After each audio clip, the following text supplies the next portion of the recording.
আমরা প্রায় 1 ঘন্টা আলোচনা করেছি। এই আলোচনাতে অত্যন্ত ভালো পরিবেশে আলোচনা হয়েছে।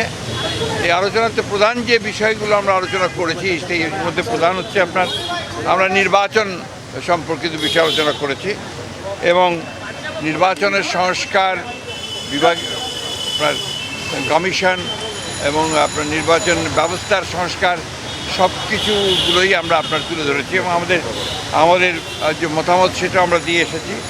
আমরা বলেছি যে নির্বাচন কমিশনার নিয়োগ আইন স্থগিত করে প্রধান রাজনৈতিক দলসমূহ ঐক্যমতের ভিত্তিতে অনতিবিলম্বে নির্বাচন কমিশন গঠন করতে হবে এবং আমরা একটা রোড ম্যাপ দিতে বলেছি। নির্বাচন কমিশন কবে নির্বাচন হবে সে আমরা একটা রোড ম্যাপ দিতে বলেছি। আমরা এনআইডি কার্ড যেটা আপনার স্বরাষ্ট্র মন্ত্রণালয়ে স্থানান্তর করার কথা আইন করা হয়েছিল সেটাকে অর্ডিন্যান্স জারির মধ্যে বাতিল করতে বলেছি। আমরা বিতর্কিত কোনো ব্যক্তি যেন কখনো এই নির্বাচন সংস্কার কমিটিতে না যায় সেই কথা আমরা বলেছি।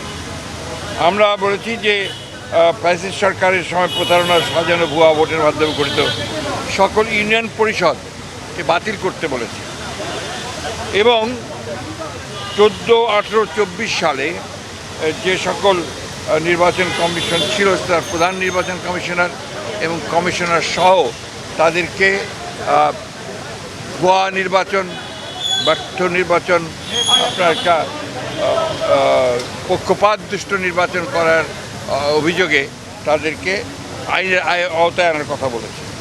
আমরা বিচারপতি খায়রুল হক, যিনি আমরা মনে করি যে নির্বাচন ব্যবস্থাকে ধ্বংস করার জন্য মূল হোতা, যিনি তত্ত্বাবধায়ক সরকার আইন বাতিল করার মূল নায়ক ছিলেন, তার বিরুদ্ধে আমরা আইনগত ব্যবস্থা নেওয়ার কথা বলেছি রাষ্ট্রদ্রোহিতার অপরাধে।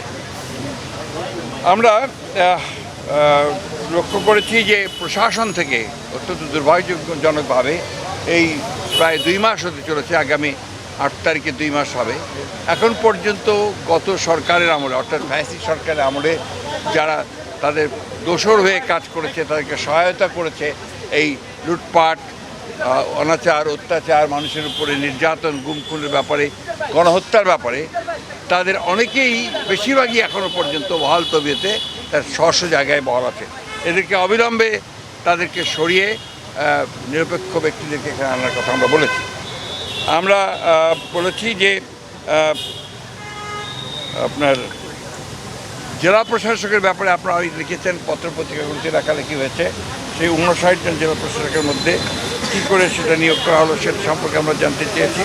একই সঙ্গে যাদের বিরুদ্ধে অভিযোগ উঠেছে তাদেরকে নিয়োগ বাতিল করে দেওয়ার জন্য আমরা বলেছি। আমরা নতুন ফিট লিস্ট করার কথা বলেছি যোগ্য ব্যক্তিদের দিয়ে। আমরা চুক্তিভিত্তিক কিছু নিয়োগ বাতিল করার জন্য আমরা প্রস্তাব দিয়ে এসেছি। আমরা বিশেষ করে এই অন্তর্বর্তী সরকারের মধ্যেও 2-1 জন আছেন যারা অন্তর্বর্তী সরকার এবং আপনার যে গণঅভ্যুত্থানের বিপ্লবের যে মূল স্পিরিট সেটাকে ব্যাহত করছে, তাদেরকে স্মরণের কথা বলে এসেছি। আর আমরা যারা পদোন্নতি বঞ্চিত হয়েছে সরকারি কর্মকর্তা 15 বছর ধরে, তাদেরকে ভূতাপেক্ষ পদোন্নতি নিশ্চিত করার কথা আমরা বলে এসেছি। এই ছিল আমাদের আপনার মোটামুটি আপনার বক্তব্য, পয়েন্ট ভিত্তিক, হ্যাঁ। এবং আপনার বিচার বিভাগের ব্যাপারে আমরা খুব পরিষ্কার করে যেটা বলেছি সেটা হচ্ছে যে এই বিচার বিভাগে হাইকোর্ট বিভাগ, যেটা এখন পর্যন্ত কোনো পরিবর্তন হয়নি এবং হাইকোর্ট বিভাগের বেশিরভাগ নিয়োগই ছিল কিন্তু আপনার দলীয় ভিত্তিতে এবং প্রায় 30 জন বিচারককে বহাল তবিয়তে তারা কাজ করছে এখনও। এদের ব্যাপারে ব্যবস্থা নেওয়ার জন্য, প্রয়োজনীয় আইনগত ব্যবস্থা নেওয়ার জন্য আমরা কথা বলেছি।